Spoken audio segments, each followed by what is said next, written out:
Hello, and welcome back to my NHL 2004 Jersey Quest Dynasty mode with the Philadelphia Flyers and Dennis Seidenberg.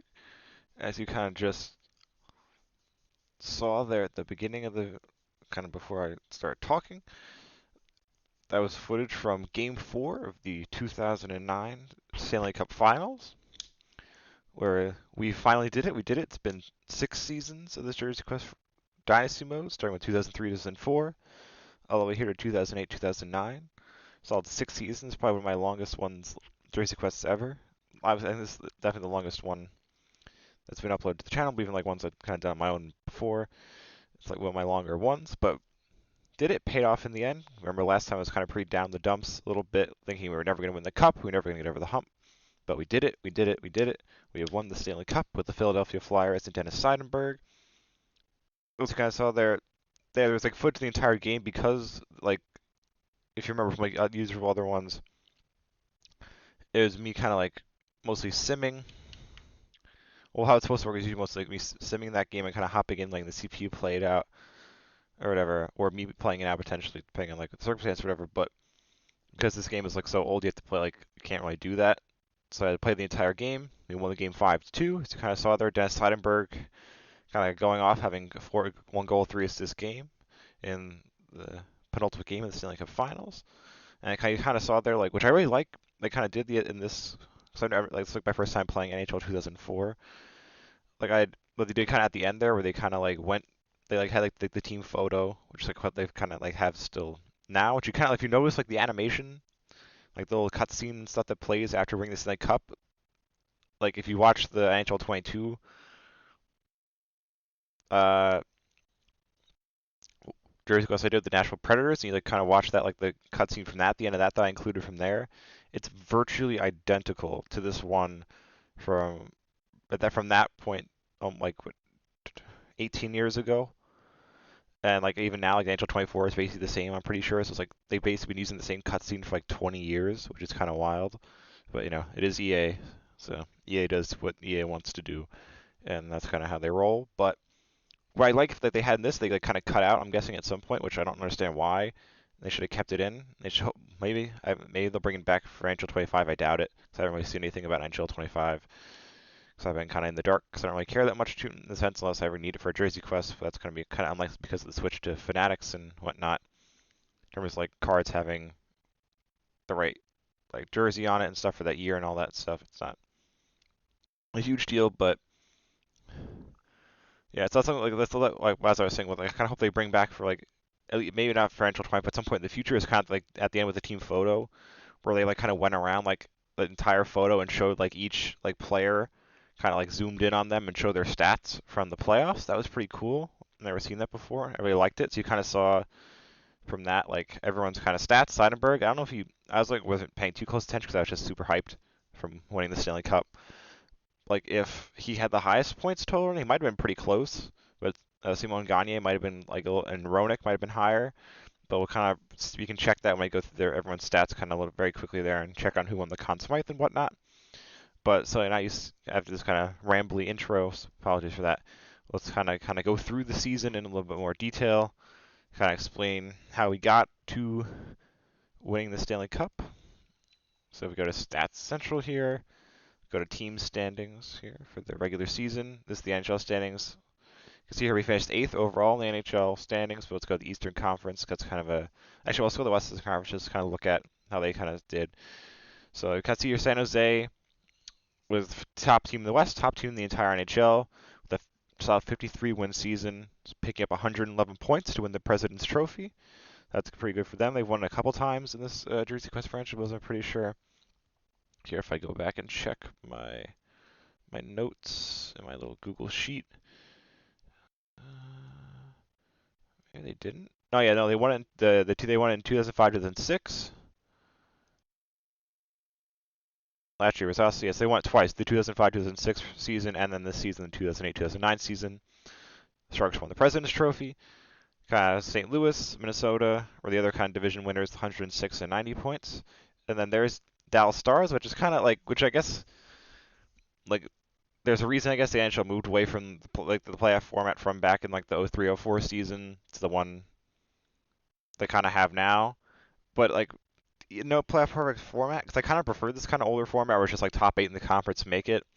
But like kind of what kind of happened can potentially happen in that format, and even like with the more modern format we kind of have now is like team like this where the Dallas Stars, the team we beat in the Stanley Cup final, had 109 points, which is basically good enough for second overall in the NHL because they were in the division with the Sharks, who had 111 points, won the President's Trophy. They were the 4 seed in the West, which I guess kind of ended up helping them out potentially because they were such a strong team. They made it to the Stanley Cup final. We'll kind of see how they did that when we look at the playoff tree, but it's kind of interesting, like draw back to this kind of playoff format. Maybe that's why the NHL changed away from it. But I think I kind of hope they like bring something similar to this back in the future because I think it's a kind of a better format where it's just top 8 in the conference, kind of make it, or even just if they want to kind of make it more even, so you don't have like this a really weak division, like teams from that making it in, or teams that have like higher points totals but are like in a stronger division don't make it in, kind of which kind of sometimes happens in kind of more recent years. But I digress. Kind of go division by division. Northwest Division, as kind of said, was the Wild with 90 points. Pacific Division, there we go. San Jose and Dallas both in the division. Then the Central, St. Louis coming out on top. Now here we're on the Eastern Conference. So Eastern Conference kind of once again, like it was last. No, it wasn't last because last year we won the President's Trophy. Never mind, I'm incorrect. But Buffalo Sabres are on top of the Eastern Conference the regular season with 106 points. Devils are on top with 100 in their division. And then the Atlanta Thrashers with 93 points on top in their division as well. I kind of see the same thing kind of happened here as well. Or like Ottawa and Montreal, I'm guessing we're in Buffalo's division.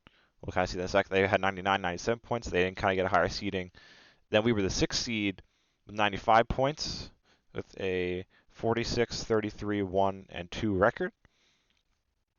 Except for 95 points, we finished with 458 goals for, which is 5.59 goals per game, and 411 against, which is 5.01 goals against per game or thereabouts. Those are kind of somewhat rounded, but it's pretty close to what they were.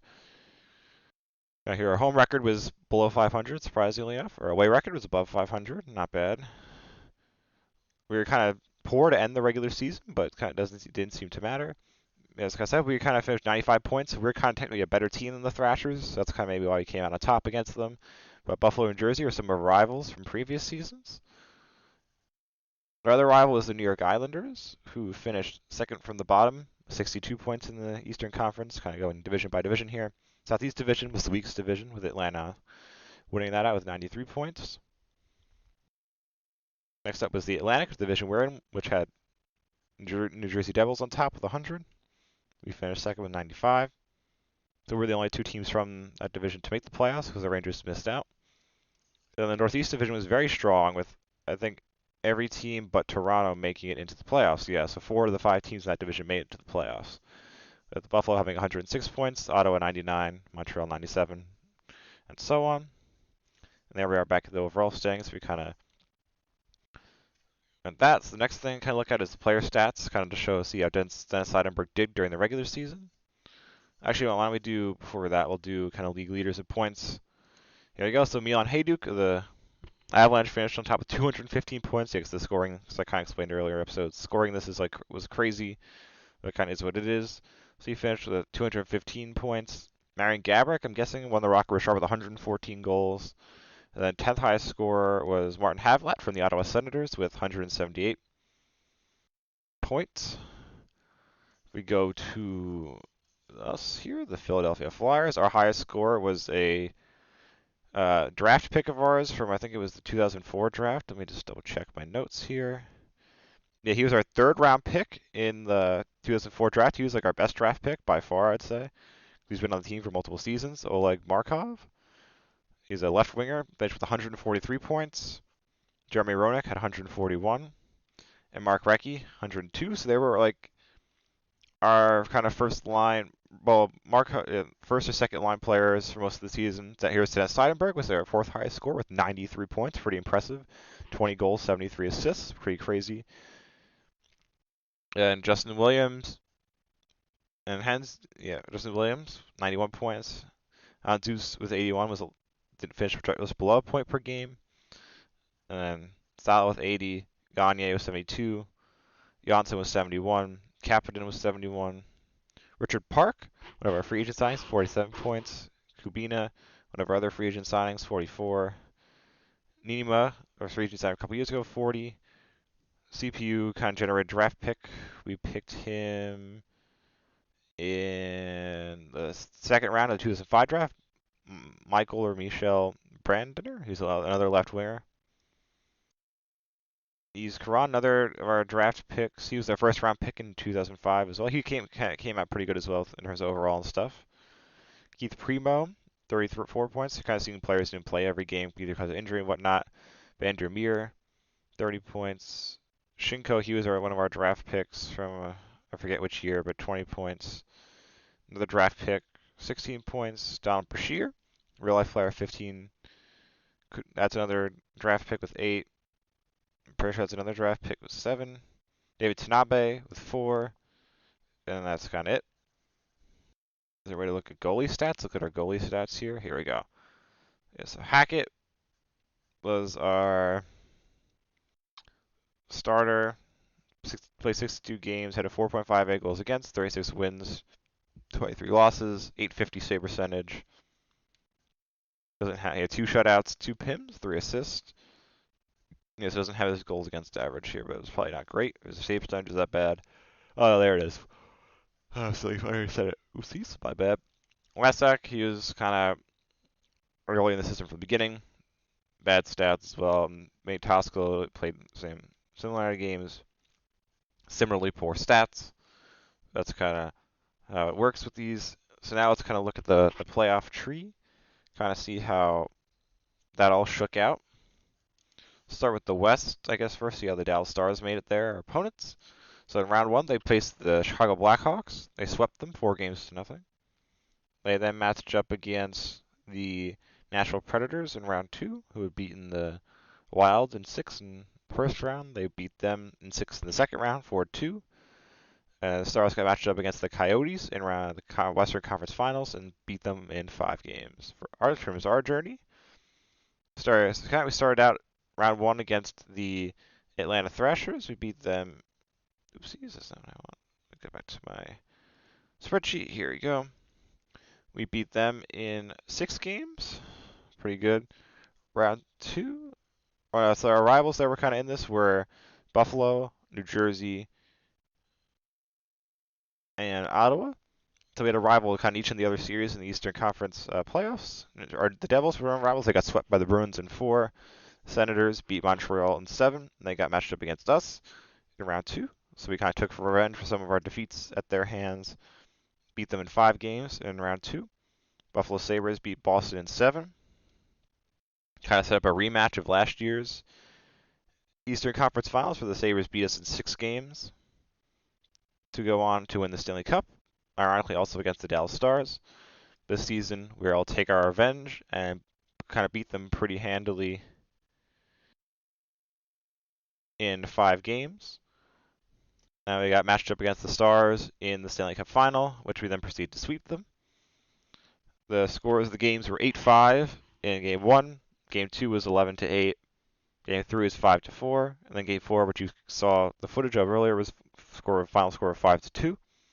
And we won that series in a sweep 4-0 and won the Stanley Cup. So now kind of last kind of thing, let's look at the playoff stats. We don't really need to see too much detail.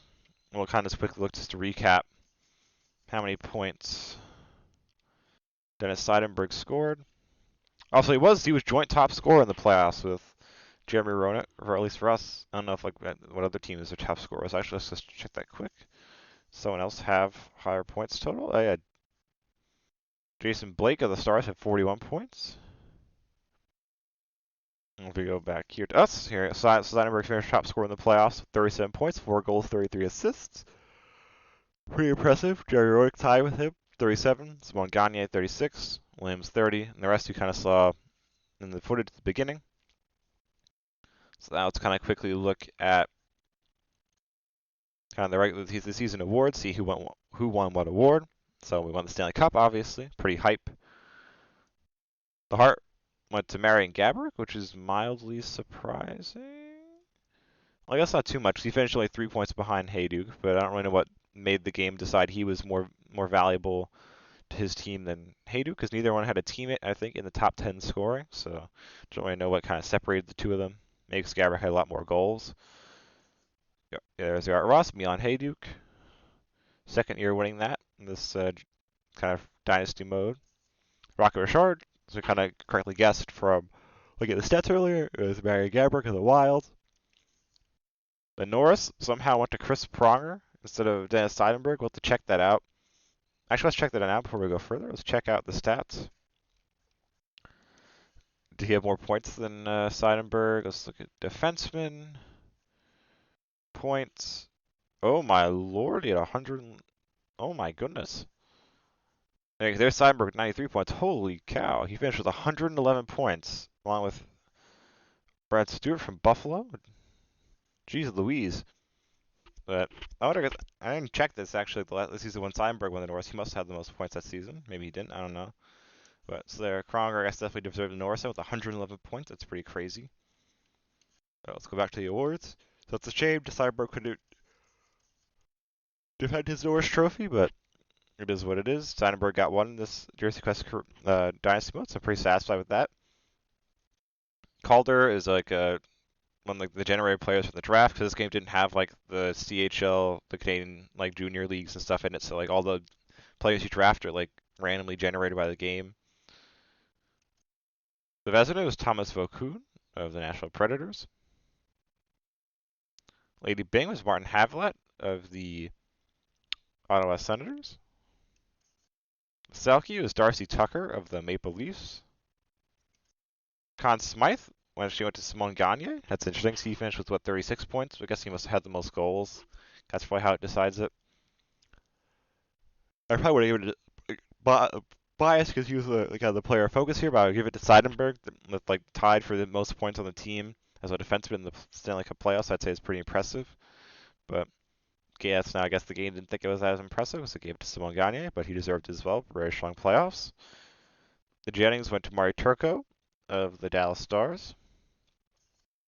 The Masterton, I have no clue if that's actually a real person or not, because there isn't a picture. But someone from the Blue Jackets.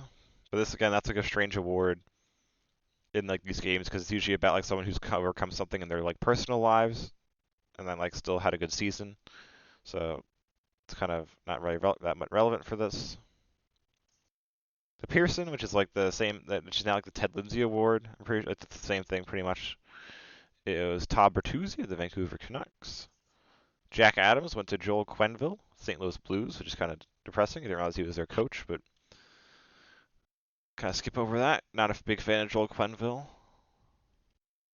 And the President's Trophy, this the Sharks, as we kind of mentioned earlier. Prince of Wales supposed to win the Eastern Conference, the Flyers, and then the Clarence S. Campbell Trophy, the Dallas Stars. Apologies for yawning. Circling back around, we were the Stanley Cup champions. So kind of with that, there really isn't much else for me to go through. We kind of went through the regular season, the playoffs, how Seidenberg and the rest of the team did scoring and whatnot, and we went through all the awards and stuff. So we didn't really get any awards besides the kind of team awards that we won by virtue of winning the Stanley Cup, and then the Conn Smythe makes sense as we won the Cup. Our best player kind of wins the Conn Smythe. Not really a surprise there, but it is what it is. So kind of that. This Jersey Quest is a resounding success, thankfully. I wasn't too sure it was going to happen. Just kind of keep stumbling in the playoffs, but we did it. We persevered. I didn't give up. I built a pretty decent team, I guess. I managed to do pretty well in the regular season and in the playoffs, and we won the Stanley Cup. So at some point in the future, there will probably be a link to an Instagram post with a picture of this jersey all nicely done up, a jersey Flyers Koho jersey, which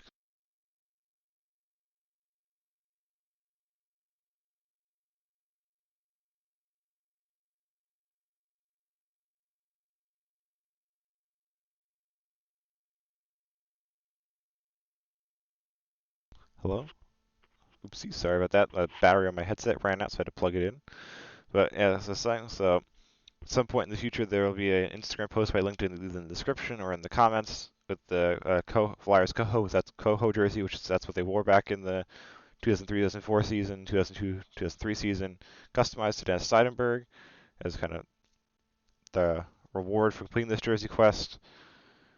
What's up next on this channel, I think, is it's going to be a kit quest up next. It's going to be I'm pretty sure it's going to be Alejo Veliz, who is currently for Tottenham on loan at Espanyol in La Liga, but it's going to be him at Tottenham. It's going to be the infamous kind of, it's only a year old, but like they only work every kit for each kit once per 1 year.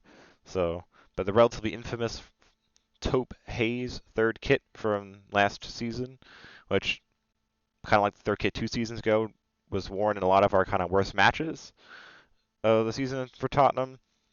But kind of one of the only real bright spots that kind of happened in that kit was Alejo Veliz scoring his first senior goal for Tottenham in a kind of it was a 4-2 defeat away at Brighton, where he kind of came off the bench and kind of started our mini comeback that like we kind of put on, but we weren't able to see it out all the way. So it's kind of one of the only bright spots in that kit that season. I don't even know if we actually won a game in that kit that season. I'd have to like look it up and figure that out. I'll probably bring that point up at the start of the kit quest when I go to the introduction, but that's what's going to be next on the channel if anyone actually watches this video and wants to watch whatever comes up next. But with that, thank you to anyone who watched this, and hopefully you'll watch the next video on the channel, which will be that, as I said, the Tottenham kit quest in FIFA 24. So hopefully you watch it as well. Thank you for watching.